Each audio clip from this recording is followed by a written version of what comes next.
Hyundai Santa Fe all wheel drive, इसके बारे में आप रिव्यू तो नहीं कह सकते, लेकिन ये कह सकता हूँ कि मैं अपना एक्सपीरियंस जो मैंने इसे चलाया है 1000 किलोमीटर, उसके बारे में आपको बताता हूँ क्या क्या इससे मैंने एक्सपीरियंस किया है। पहले आपको कुछ इसके फीचर्स मैं दिखाना चाहता हूँ। जब इसका डोर खोलेंगे, इधर आए तो आप एक चीज़ देखेंगे कि ये डोर खोलेंगे तो सीट ऑटोमेटिकली थोड़ी सी पीछे जाएगी ताकि आपको बैठने की स्पेस मिले।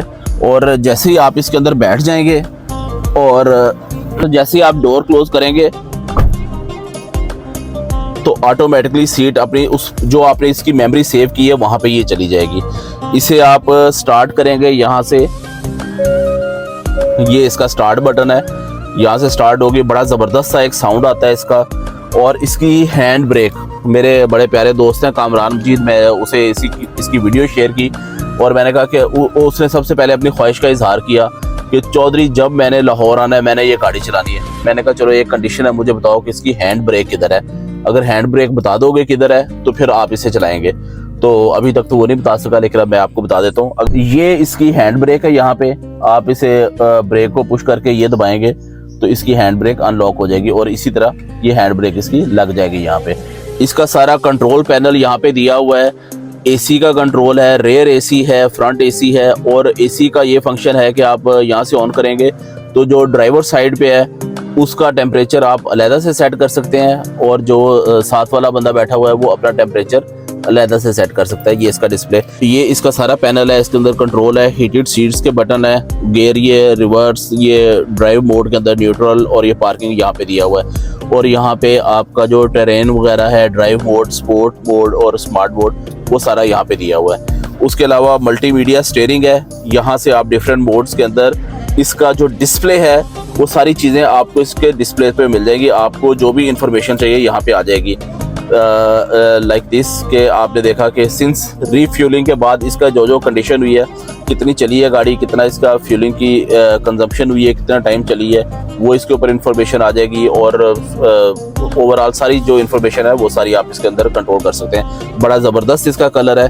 अब आप इसे स्पोर्ट्स मोड पे करेंगे तो ये इसका डिस्प्ले चेंज हो गया, इसके कलर्स भी चेंज हो गए हैं और ये उस तरीके से आप इसको ये चला सकते हैं। स्मार्ट मोड पे करेंगे तो और इसके कलर्स चेंज हो गए हैं, तो मैं इसे इकोनॉमी मोड पे ही चलाता रहा हूँ। ये खोलेंगे तो ये कंसोल इसका बड़ा ज़बरदस्त है। यहाँ पे आप देखेंगे, ये खोलेंगे तो यहाँ पे भी आप वो इसके बड़े ज़बरदस्त इन्होंने स्पॉट्स बनाए हैं जिसके अंदर आप पानी की बॉटल्स, कैंस, जो चीज़ें रख सकते हैं। USBs दी हुई हैं।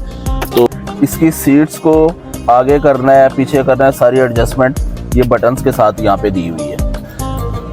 यहाँ पे आप बैठे हैं तो बड़ा ज़बरदस्त, ये सीटें भी आपकी एडजस्टेबल हैं। यहाँ से आप ये करें, सीटों को आगे पीछे कर सकते हैं। इनके यहाँ पे 2 USB पोर्ट्स दी हुई है और एसी का कंट्रोल बड़ा ज़बरदस्त दिया हुआ है। इसकी बैक पे आए तो इसका बड़ा ज़बरदस्त ये स्पेस इसके अंदर नज़र आ रही है। और ये बड़ी इंटरेस्टिंग है इस चीज़ के अंदर। अगर आप ये इसका मैट उतारते हैं, उतार के मैट को साइड पे रखता हूँ और आपको बताता हूँ सिलसिला। यहाँ आप इसे ये खोलते हैं तो ये इसकी सारी टूल किट, जैक वगैरह, और यहाँ पे ये इसका सारा बैटरी है जो हाइब्रिड की बैटरी सिस्टम होती है। और यहाँ पे एक और छोटी सी स्पेस दी हुई है, एक्सेसरीज वगैरह आप इसके रख लेते हैं। 7 सीटर कैसे है वो बड़ी ज़बरदस्त इंटरेस्टिंग है। यहाँ से आप इसे पुश करेंगे तो ये 2 सीटें ये आ जाती हैं। तो ये इनके हेडरेस्ट जो है बहुत ही ज़्यादा सॉफ्ट और बड़े ज़बरदस्त हैं। दोबारा खींचेंगे इस लैच को तो ये वापस अपनी जगह पे चले जाएंगे। एसी का कंट्रोल सेपरेट दिया हुआ है, USB की पोर्ट दी हुई है इधर, और ये 12 वॉट का एक चार्जिंग का दिया हुआ है। ये बटन दबाते हैं तो वो आपने वो देखे वो सीट नीचे चली गई है। अब ये राइट बटन दबाएंगे तो ये सीट भी बटन के साथ नीचे चल गई और ये बहुत ज़्यादा स्पेस बन जाती है। आपने ज़्यादा सामान रखना है और या इसके अंदर बैठने का सिस्टम। सेफ्टी बेल्ट्स इधर भी है, इधर भी है, वो भी है। 4 सेफ्टी बेल्ट्स हैं और किड्स के लिए एक सेंटर में और भी है, तो 5 सेफ्टी बेल्ट्स इसके अंदर लगी हुई हैं। यहाँ पे ये जो ड्राइवर के साथ वाली सीट है, इधर भी इसके सारा बटन के साथ कंट्रोल है। बड़ी मज़ेदार चीज़ ये है कि ये भी एक स्पेस दी हुई है इन्होंने। यहाँ पे भी आप बहुत ज़्यादा सामान रख सकते हैं। यहाँ पे भी चार्जिंग पोर्ट दी हुई है, 12 वॉट की भी दी हुई है। तो मेरे लिए तो बड़ी अच्छी चीज़ है कि मैंने अपनी दीवाने मीर भी इसके अंदर रखा हुआ, जब टाइम मिलता है तो ये भी पढ़ लेता हूँ मैं इसके अंदर। इधर इसकी लाइट दी हुई है इन्होंने, मून रूफ और सन रूफ को इकट्ठा किया हुआ। ये बोनट भी इसके शॉक्स लगे हुए हैं, ऑटोमेटिकली ऊपर चला जाएगा और बड़ा ही नीट एंड क्लीन कॉम्पैक्ट और इसे पैक किया हुआ ज़बरदस्त किस्म। 2 सिनेरियो होते हैं, एक के आप ऑलरेडी हाइब्रिड गाड़ियों के एक्सपर्ट हैं, आप चला रहे हैं हाइब्रिड गाड़ियाँ तो आपके लिए बड़ी आसानी है। आप दो मॉडल्स के दरमियान में स्विच कर रहे हैं, किया से इधर स्विच कर रहे हैं या किसी और गाड़ी से स्विच कर रहे हैं, तो फिर तो आप एक्सपर्ट हैं, आपको पता है, फ़ौरन आप यूज्ड टू हो जाएंगे। दूसरा सिनेरियो मेरे पास ये था कि मैंने इधर से वहाँ स्विच कर रहा था। ये 80 सीरीज़ है, इसे चला रहा था, इसका है ये भी वो ऑटोमेटिक गियर है इसके, लेकिन टच पैनल्स और स्क्रीन्स और डिस्प्ले इतने ज़्यादा इसके अंदर नहीं है, तो इसके साथ बहुत ज़्यादा यूज टू था। तो मेरी फर्स्ट ड्राइव थी, इसका जो 1000 किलोमीटर चलाया उसमें यह था कि एक शोरूम से लेके मैं इधर आया और उसके बाद इस्लामाबाद चला गया, इस्लामाबाद गया, वहाँ से मैं वहाँ कैंट गया, पिंडी सदर गया, वहाँ घूमता रहा। तो इसके अंदर जो मैंने एक्सपीरियंसेस किए वो ज़रा आए मैं आपको गाड़ी के अंदर बैठ के बताता हूँ। इंटरेस्टिंग तजर्बात मुझे इसके अंदर ये हुए कि ये गाड़ी जो है इसका पैडल शिफ्टर यहाँ पे दिए हुए हैं। पैडल शिफ्टर मेरे ख्याल में एक ड्राइव मोड है जो मैनुअली आप कंट्रोल करते हैं, तो उसका मेरा बिल्कुल भी एक्सपीरियंस नहीं था, क्योंकि वो ज़ाहिर है उसके अंदर ये पैडल शिफ्टर्स भी नहीं है, क्रूज कंट्रोल भी नहीं है, इसके अंदर ये सारी चीज़ें हैं। तो मैं असल में जब निकला इस्लामाबाद मोटरवे के ऊपर, तो मैं साथ ही इधर इको मोड में भी चला रहा हूँ, ड्राइव मोड पे, और साथ ही पैडल शिफ्टर के साथ भी कर रहा हूँ, तो मैं उस तरीके से इसे हैंडल नहीं था कर पा रहा। तो काफ़ी मुझे इस चीज़ के अंदर दिक्कत आ रही थी। हालांकि गारंटी के अंदर भी ये पैडल शिफ्टर है, लेकिन वो नीचे दिए हुए हैं, तो उसका बहुत रेयर मैंने यूज़ किया, बल्कि ऑलमोस्ट यूज़ उसका नहीं ही किया। तो लेकिन इसका मैं यूज़ करता रहा, इस वजह से मुझे थोड़ा सा प्रॉब्लम हुआ। उसके बाद क्या होता है कि अगर आप इंडिकेटर लगाते हैं तो वो इस साइड पे देखें कि ये यहाँ पे कैमरास बहुत लगे हुए हैं हर तरफ से, तो ये कैमरा के अंदर इन्होंने ये इस साइड का दिखाने लग जाता है कि अगर आप इस साइड पे टर्न ले रहे हैं, पीछे से कोई बाइक आ रही है, गाड़ी आ रही है, तो आपको व्यू हो जाएगा।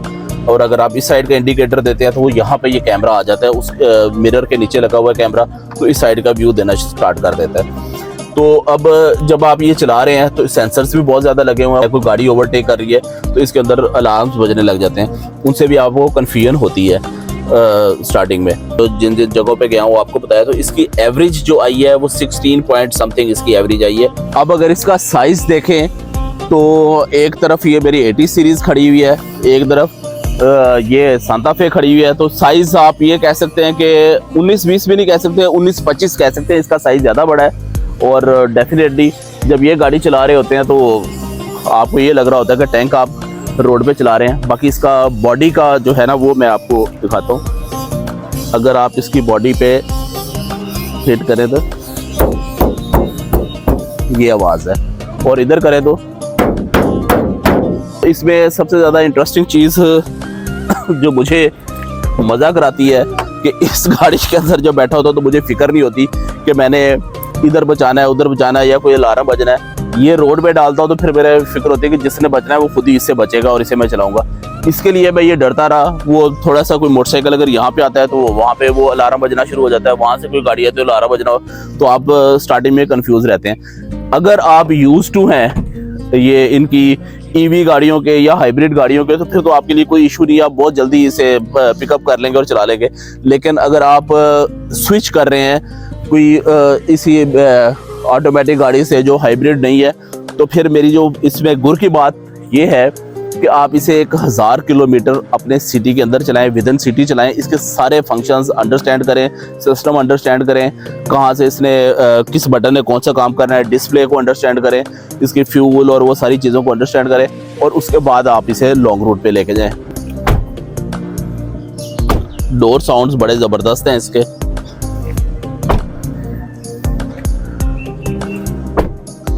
तो दो बातें मैंने आपको इसके अंदर बताई हैं, बाकी इसकी बॉडी, इसकी ये ग्रिलें श्रिलें, ये सारे आपको हर रिव्यू के अंदर मिल रहे हैं। जो मेरा एक्सपीरियंस था वो मैंने आपसे शेयर कर दिया है। सिनेरियो 1 ये है कि अगर आप ऑलरेडी हाइब्रिड गाड़ियां चला रहे हैं और आपने एक मॉडल से दूसरे में स्विच किया है, तो आपको शायद ज़्यादा टाइम नहीं लगेगा, इससे फौरी तौर पे अंडरस्टैंड कर लेंगे इसके फंक्शंस वगैरह और आप ऑन द रोड निकल जाएंगे। अगर आपने ऐसी गाड़ी से इधर शिफ्ट किया है तो फिर आपके लिए ये एडवाइस है कि आप इसे विद इन सिटी चलाएं, कुछ अर्सा इसको अंडरस्टैंड कर लें सारा, आप इसके बॉडी को, रूम साइज़ को सारा अंडरस्टैंड करें और फिर लॉन्ग रूट पे चलाएं। और डेफिनेटली ये तो फर्स्ट लव है ही है, फर्स्ट चॉइस है ही है, तो इसकी बात अलग है। ये मेरी फेवरेट है ऑलवेज, तो फर्स्ट चॉइस यही रहेगी। जब मेरे पर्सनल यूज़ की बात आएगी तो मेरी चॉइस ये 80 सीरीज़ ही रहेगी, ऑलवेज 80 सीरीज़।